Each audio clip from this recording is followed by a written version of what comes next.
દાખલા નંબર 5 શું કીધું છે? PQRS સમાંતર બાજુ ચતુષ્કોણ છે। સૌથી પહેલા દાખલામાં શું ગોતવાનું? કયો આકાર છે? કયો છે? સમાંતર બાજુ ચતુષ્કોણ। Q માંથી SR પરની ઊંચાઈ QM છે। Q માંથી SR પરની ઊંચાઈ QM છે। આકૃતિ દોરેલી જ છે પાઠ્યપુસ્તકમાં। Q માંથી PS પરની ઊંચાઈ QN છે કે Q માંથી PS પરની ઊંચાઈ QN છે। SR બરાબર 12 સેમી। SR કેટલું આપ્યું છે? 12 સેમી। હું લખું છું અહીંયા SR બરાબર કેટલા સેમી આવશે? 12 સેમી। QM બરાબર 7.6 સેમી। QM કેટલો આપ્યો છે? તમને લખેલું જ આપ્યું છે કેટલા? 7.6 સેમી। તો શું શોધવાનું છે? સમાંતર બાજુ ચતુષ્કોણ PQRS નું ક્ષેત્રફળ। આ ખૂબ સમાંતર બાજુ ચતુષ્કોણ છે PQRS નું ક્ષેત્રફળ શોધવાનું છે। આ પહેલો। અને બીજું હજી શોધવાનું છે। જો PS બરાબર 8 સેમી હોય, આ PS કેટલા સેમી છે? 8 સેમી હોય તો QN શોધો। આનું માપ શોધવાનું છે। સૌથી પહેલા શું શોધવાનું છે? સમાંતર બાજુ ચતુષ્કોણ PQRS નું ક્ષેત્રફળ। તો સૂત્ર મૂકવાનું। દાખલા નંબર 5 એનો એ સમાંતર બાજુ ચતુષ્કોણનું ક્ષેત્રફળ બરાબર આધાર ગુણ્યા ઊંચાઈ, અથવા એવું ન લખો તો પાયો ગુણ્યા પાયા પરનો વેધ, ગમે ચાલે। હવે ક્ષેત્રફળ ગોતવા માટે આપણા માટે આધાર પાયો શું થશે? આ થશે કેટલા સેમી? 12 સેમી ગુણ્યા વેધ, આ પાયો થાય તો વેધ આ થાય કેટલા સેમીનો થાય? 7.6। 12 ગુણ્યા 7.6 ગુણાકાર કરી। આપણને પોઈન્ટવાળા ગુણાકાર ન આવડતા તો સૌથી પહેલાં પોઈન્ટ કાઢી નાખવાનો। 76 ગુણ્યા 12 કરી નાખવાના। 1 6 6, 1 7 7, 2 6 12, 2 7 14 ને 1 15, સરવાળો કેટલા આવ્યા? 912। પછી જોવાનું પોઈન્ટ પછી કેટલા આંકડા છે? એક આંકડો, એક આંકડાને પોઈન્ટની પાછળ જવા દેવાનો, એટલે કેટલો જવાબ આવે? 91.2 સેમીનો ક્ષેત્રફળ। એટલે શું લગાડવાનું? સ્ક્વેર। 91.2 સેમીનો સ્ક્વેર। એ પૂરું। હવે એવી રીતે શું કરવાનું? બી। હવે શું કીધું છે બીમાં? જો PS બરાબર 8 સેમી હોય, PS કેટલા સેમી કીધા છે? 8, તો QN શોધો। આપણને PS 8 સેમી આપ્યા છે, QN એટલે આ હવે આપણો શું થશે? વેધ એટલે કે ઊંચાઈ, અને આ આપણા માટે હવે શું થશે? પાયો। એટલે આના સૂત્ર મૂકવાનું, આધાર ગુણ્યા ઊંચાઈ। સમાંતર બાજુ ચતુષ્કોણનું ક્ષેત્રફળ, ફરીથી સૂત્ર મૂકવાનું, બરાબર આધાર ગુણ્યા ઊંચાઈ। આ વખતે આધાર આ થશે કેટલો આધાર છે? PS, આધાર એટલે PS। ઊંચાઈ કોણ થશે? QN। જે આપણે શું કરવાનું છે? QN શોધો, ગોતવાનું। PS બરાબર કેટલા સેમી આપ્યા છે? 8 સેમી। QN ગોતવાનું છે। સમાંતર બાજુ ચતુષ્કોણનું ક્ષેત્રફળ આપણે મેળવી લીધું, ઉપર કેટલું મળ્યું? 91.2। QN શોધવું હોય તો આ બાજુ આવે, આ ગુણાકારમાં, આ બાજુ આવે તો ભાગાકાર।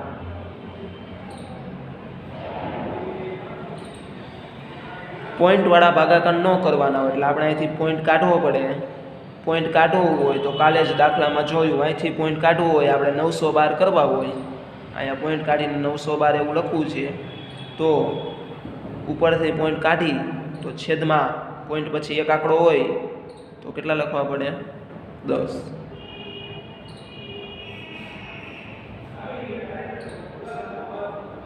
8 10 80 ભાગાકાર કરી 80 ભાગ્યા 912 80 81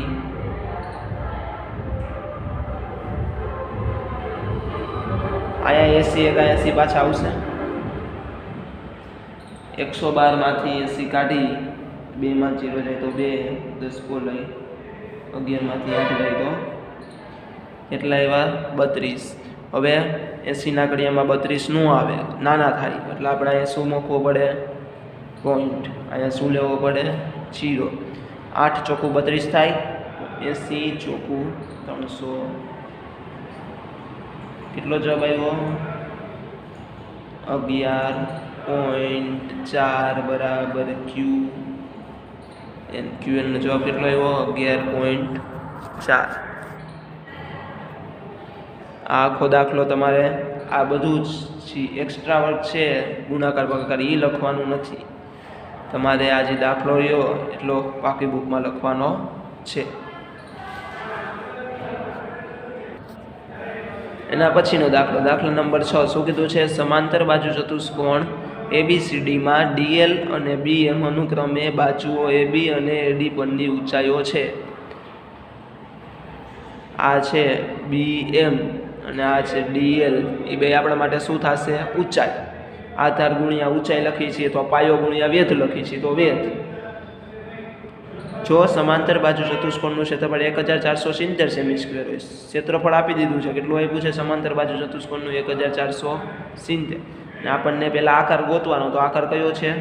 સમાંતર બાજુ ચતુષ્કોણ. કેટલું ક્ષેત્રફળ આપ્યું છે? 1470. AB બરાબર 35. AB કેટલો થાય છે? 35. AD બરાબર 49. AD કેટલો થશે? AD આ કેટલો થશે? 49. તો BM અને DL ની લંબાઈ શોધો, એટલે આપણે આ BM અને આ DL જે આપણા માટે શું છે? ઊંચાઈ અથવા વેધ, એની આપણે લંબાઈ શોધવાની છે.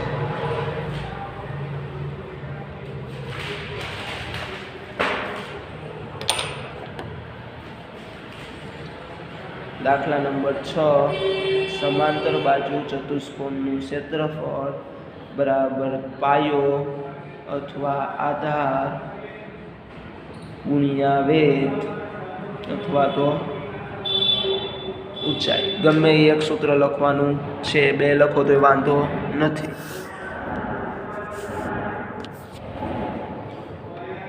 હવે દાખલામાં જોઈએ આપણે. સૌથી પહેલાં આપણે ગમે એક બાજુને લઈ, આ AB 35 વાળાને લઈ, તો આપણા માટે આધાર કોણ થશે? AB. જો AB આધાર થાય તો વેધ કોણ થાય? DL. આવું હોય વેધ અહીંયા હોય એટલે એના ઉપરનો આ ઊંચાઈ કેટલી થશે? DL.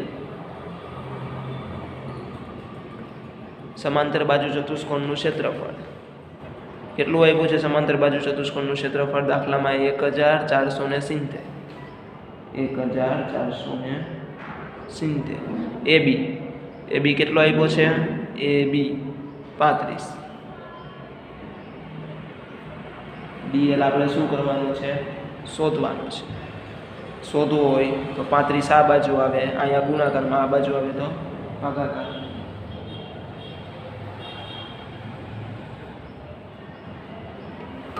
ભાગાકાર કરી 35 ભાગ્યા 1470.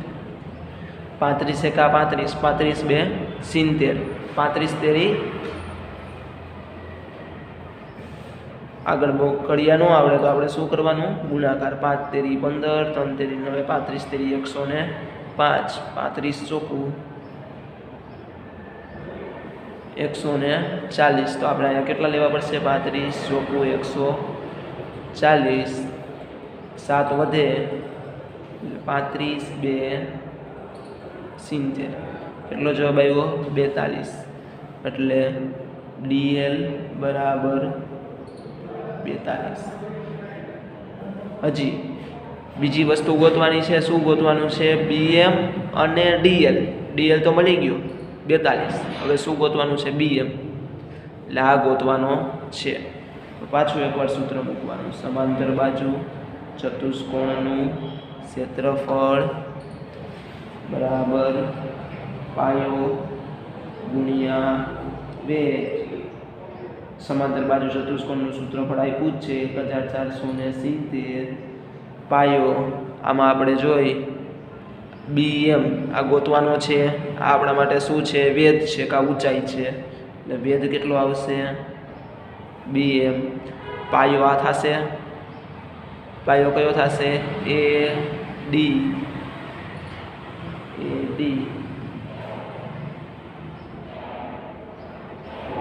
AD નું માપ કેટલું એવું છે? 49.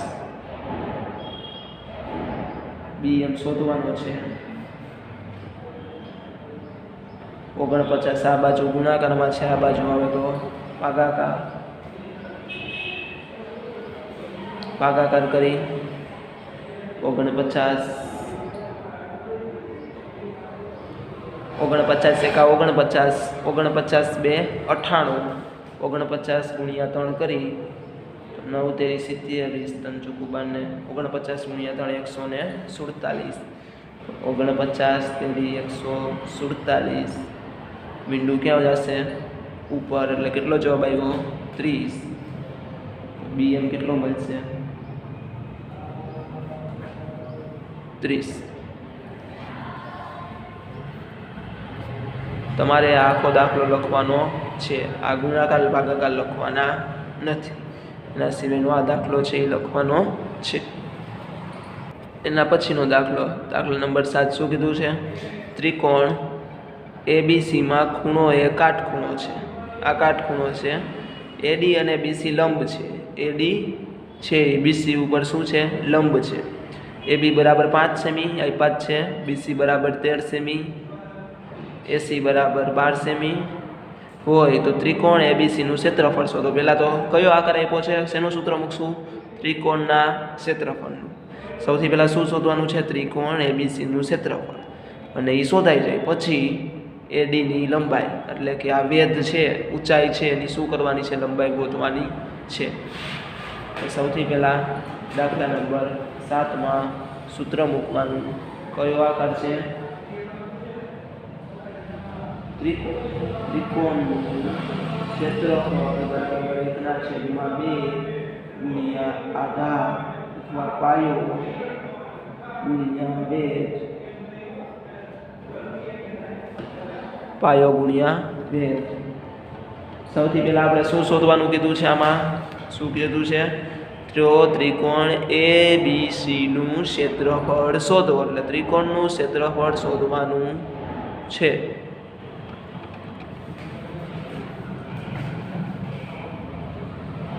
તો આપણે 1/2.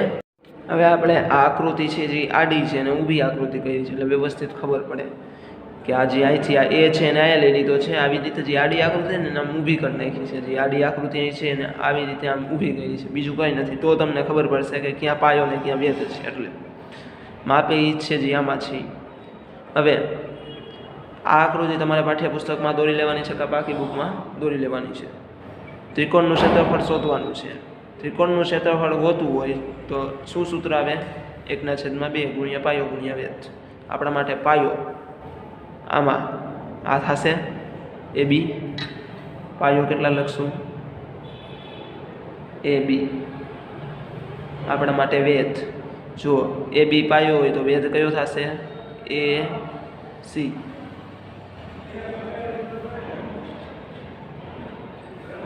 AB નું માપ કેટલું છે? 5. AC નું માપ કેટલું છે? 12. છેદુંડા નાખી 2 6 12. ઉપરનો ગુણાકાર કરી 6 પંચા 30 30 એકા 30. એટલો જવાબ આવ્યો 30 સેમીનો સ્ક્વેર. આ આપણને ત્રિકોણનું ક્ષેત્રફળ મળ્યું. હજી બીજું શું ગોતવાનું છે? AD ની લંબાઈ પણ શોધો. તો AD ની લંબાઈ આપણે શોધી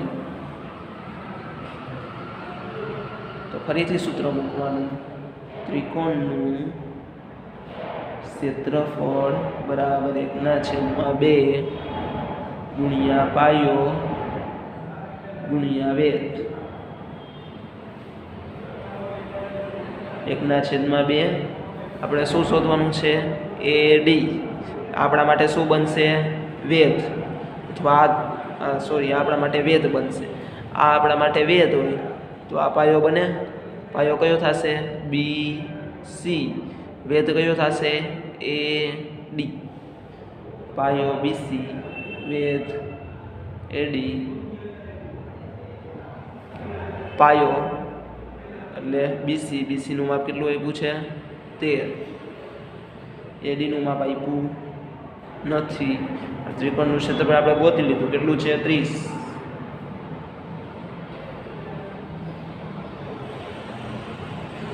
હવે AD નું માપ શોધવું છે તો આ બેને આ બાજુ લઈ આવવા પડે. તો બગડો ભાગાકારમાં છે, 13 ગુણાકારમાં છે. આ બાજુ લઈ આવી તો શું થાય? આ 13 રહ્યા એ છેદમાં નીચે વયા જાય. આ 2 રહ્યા એ ક્યાં વયા જાય? ગુણાકારમાં ઉપર. ગુણાકાર કરી 30 2 60 છેદમાં 13. ભાગાકાર કરી 13/60 તો 13 ચોકું 52. 8 વધે. ભાગનો હાલ એટલે શું મૂકવો પડે? પોઈન્ટ નીચે 0. 13 5 65 13 6 78. પાછા 2 વધે. પાછું મીંડું ઉતારી 13 1 13. તોય શેષ વધે 7. આપણે પોઈન્ટ પછી કેટલા આંકડા લેવાના? 2 જ આંકડા લેવાના. આનાથી આગળ દાખલો કરવાનો નહીં. ભલે શેષ 7 વધે તોય હાલશે. જવાબ શું લખવાનો? 4.61. પોઈન્ટ પછી 2 આંકડા આવી જાય એટલે આગળ દાખલાનો જવાબ લેવાનો નહીં. શેષ વધતી હોય તોય. કેટલો જવાબ આવશે? 4.61 AD.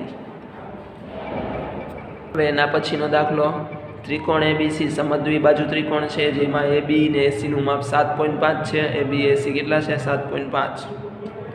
BC બરાબર 9. BC નું માપ કેટલું આપ્યું છે? 9. A માંથી BC પરની લંબાઈ AD. AD બરાબર કેટલા આપ્યા છે? 6 સેમી. ત્રિકોણ ABC નું ક્ષેત્રફળ શોધો. આના પહેલાના દાખલામાં તો એવી જ રીતે પહેલા શું કરવાનું છે? કયો આકાર છે? ત્રિકોણ. એનું શું શોધવાનું છે? ક્ષેત્રફળ. ત્રિકોણ ABC નું ક્ષેત્રફળ શોધો. C માંથી AB પરની ઊંચાઈ એટલે કે CE આમાં શોધવાનું છે. આના પહેલાના દાખલામાં હતું એમ જ. આના પહેલાનો દાખલો આપણે જુઓ શું ગોતવાનું હતું? તો કે ત્રિકોણનું ક્ષેત્રફળ. આના પહેલાના દાખલામાં ગોત્યું.